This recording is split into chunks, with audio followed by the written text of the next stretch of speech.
C'est jour dédié pour l'élévation de l'âme de Jean Ben Angelo, dont c'est aujourd'hui l'anniversaire du décès, du Rechon Ibracha de mémoire bénie. La question de Rouven.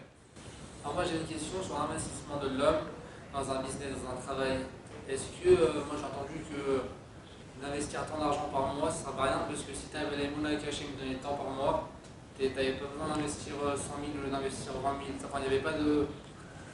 Donc que tu dis comme ça, vu que la parnassa provient de Dieu, que je fasse des grands efforts ou des petits efforts, ça revient au même, la somme qui m'a été fixée me tombera de toute façon du ciel. C'est ça la question à peu près.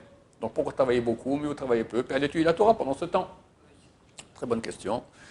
On a traité ce sujet un peu dernièrement, mais je vais rajouter encore un peu. Effectivement, Dieu décide à l'avance. Mais ce n'est pas au niveau, comme j'ai dit dans un cours dernièrement, ce n'est pas au niveau du nombre d'euros que j'aurai dans le compte. La richesse de quelqu'un ne se calcule pas au niveau de son porte-monnaie. Se calcule au niveau du bonheur que lui procure cet argent. Quelqu'un avec moins d'argent, des fois, il a plus de bonheur. Des fois, beaucoup d'argent, il a moins de bonheur. Le bonheur provient de beaucoup de choses.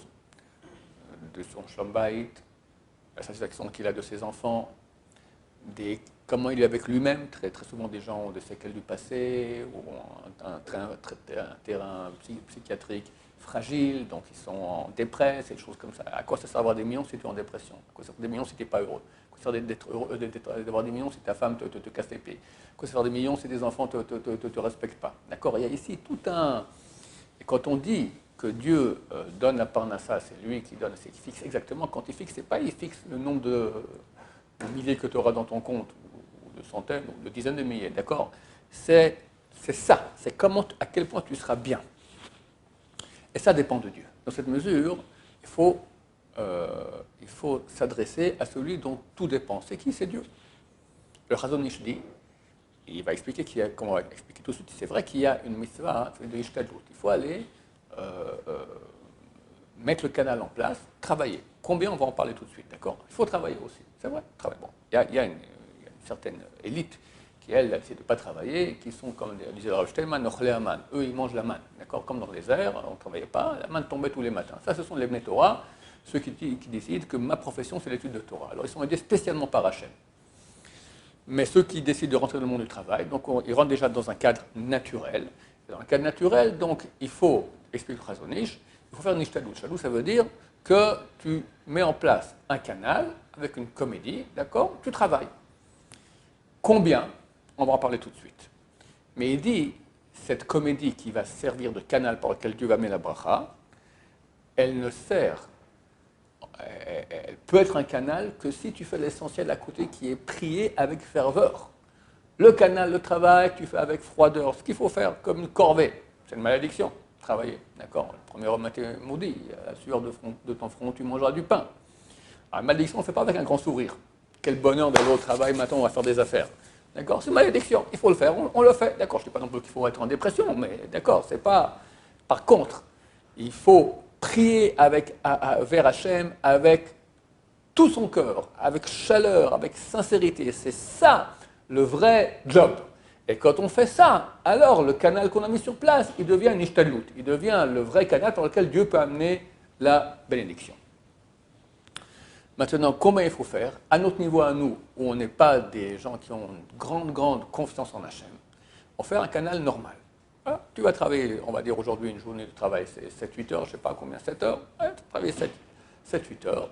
Et pépère, sachant maintenant que c'est pas si quelqu'un ici met tout son corps, tout son âme, il oublie Hachem Berklal dans son travail.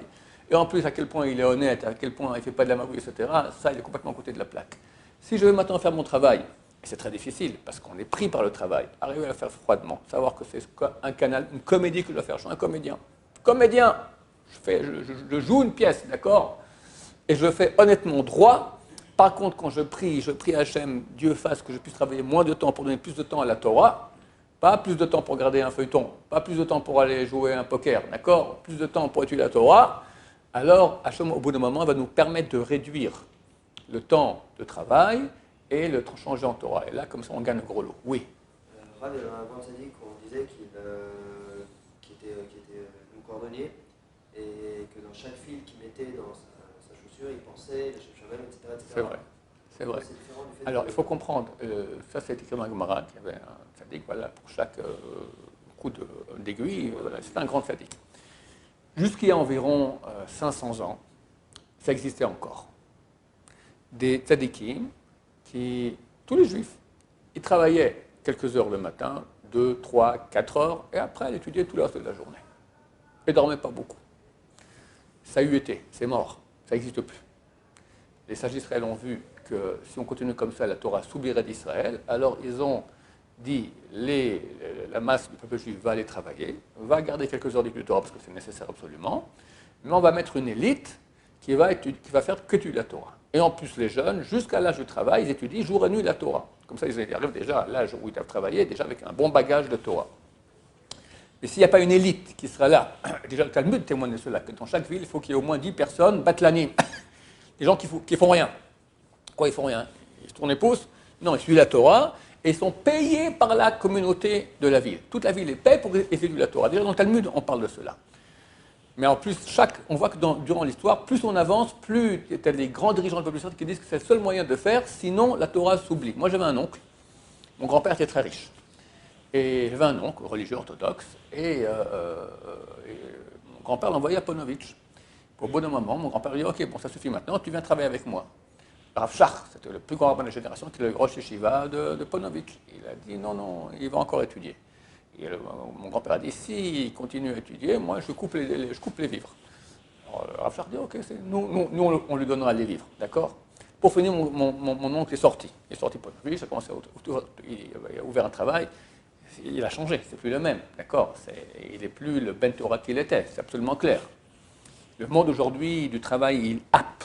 D'abord, il n'est pas très cachère, il y a tout ce qu'on voit, tout ce qu'on entend, tout ce qu'on doit parler, d'accord? Il y a beaucoup de mensonges, beaucoup de manque de pudeur. Donc ça affecte beaucoup la neshama juive. Et dans cette mesure, on n'a plus la même façon de vivre. On pouvait se suffire d'un travail 3-4 heures le matin et après aller étudier. D'abord, il y a très peu de travail de ce genre-là.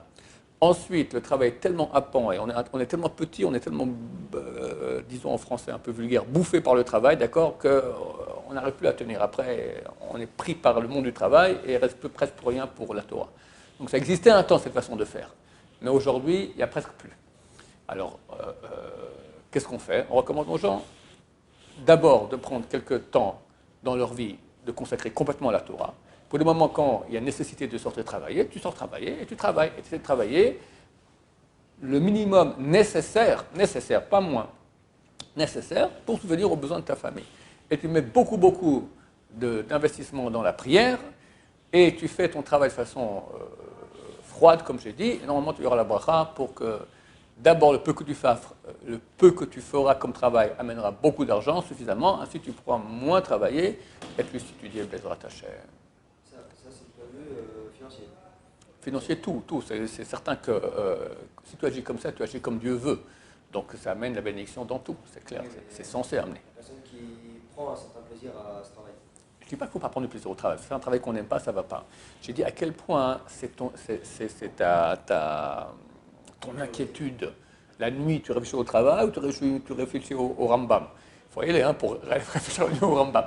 Mais je veux dire, est-ce que tu te considères comme mon point de gravité dans ma vie, c'est la Torah, et à côté, je dois travailler parce que je dois travailler, ou mon point de gravité, c'est le travail. Puis bon, vu que je suis juif, je suis pratiquant, et on m'a dit que c'est bien de travail d'étudier, je sais étudier, il y a 2-3 heures, j'espère 2-3 heures le soir, d'accord? C'est censé au moins être comme ça, Bezrat Hashem.